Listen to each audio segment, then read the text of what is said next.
Oh, it's boo time at the Scunchoo Studio. Thanks for joining us this week. This week, my little buddies and I chose a book to share with you called The Halloween Book of Facts and Fun. There are a few chapters in this book, but we're not going to read them all, okay? If that's all right with you. But I wanted to read the titles to you real quick. Oh! My little witch is saying trick or treat and barking. This is the chapters. Halloween night, the origins of Halloween, meaning when did Halloween begin? Why do we wear costumes and trick or treat? The tale of Jack-o'-lantern, witches, the truth about Frankenstein and Dracula, and let me pronounce this, El Dia de los Muertos. Halloween today, have a Halloween party, Halloween safety tips, more Halloween riddles, and a biography of the Halloween. So, I think let's begin. We're just going to begin on the first chapter and touch base on a couple others because I know you're ready to go on about your day, so we'll hurry real quick. Chapter 1, Halloween night. There's a knock on the door. Should we open it or not? Peek through the window. Oh no!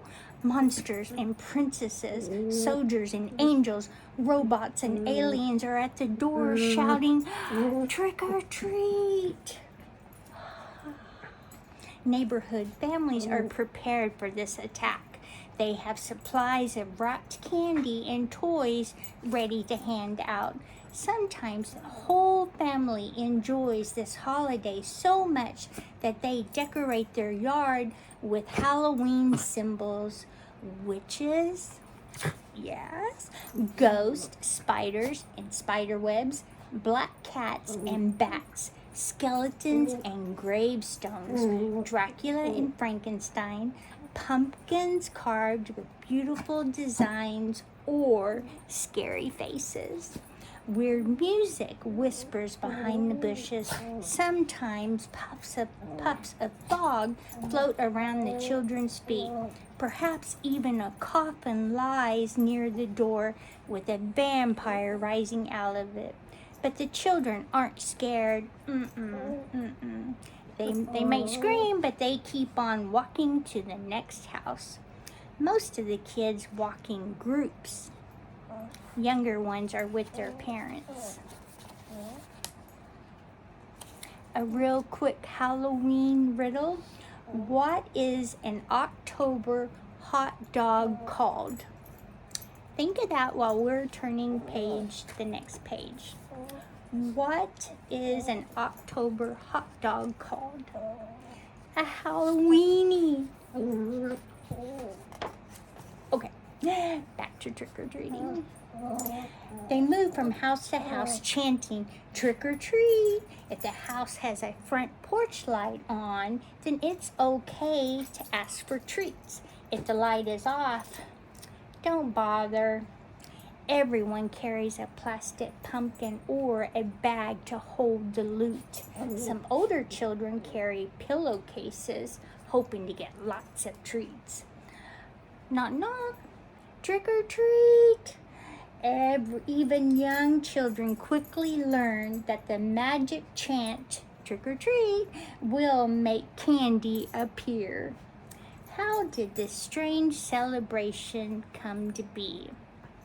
And I did read this chapter, the next chapter, The Origins of Halloween. And it began like 2,500 years ago. Yes, in a part of the Ireland, Great Britain, and northern France.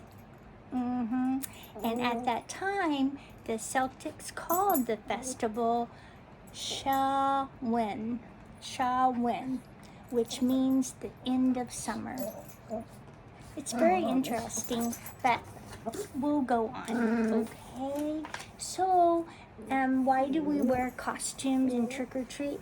this goes into what they wore back at that time, and it's kind of it's interesting.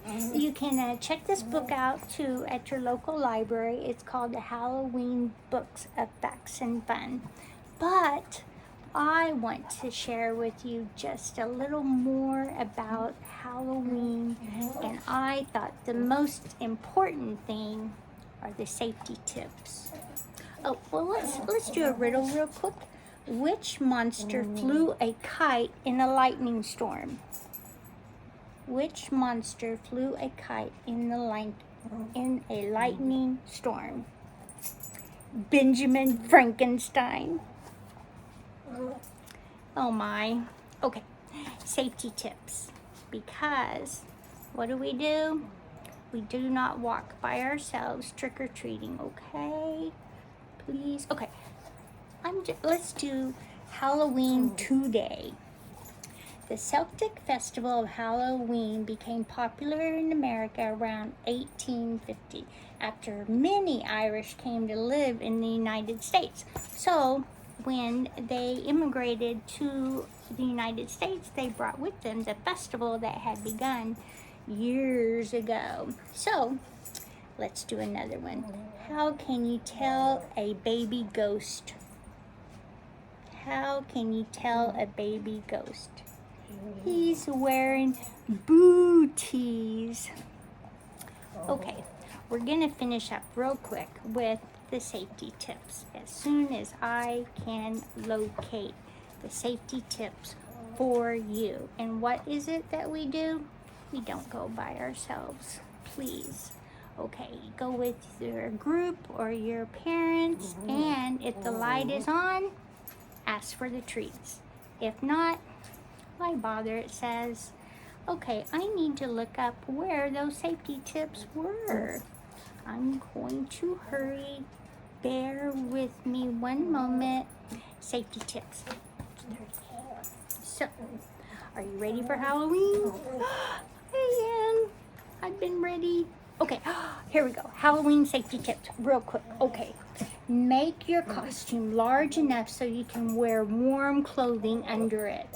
Keep the hem 6 to 10 inches above the ground so you don't trip. Make your costume light colored or put the reflective strips on. Carry a flashlight after dark. Don't carry candles or other flame. Don't eat treats until you're back home. In the light, you can check each one and see if it's safe to eat. Only knock on doors of homes that have their lights on. Walk on sidewalks. Do not cross yards.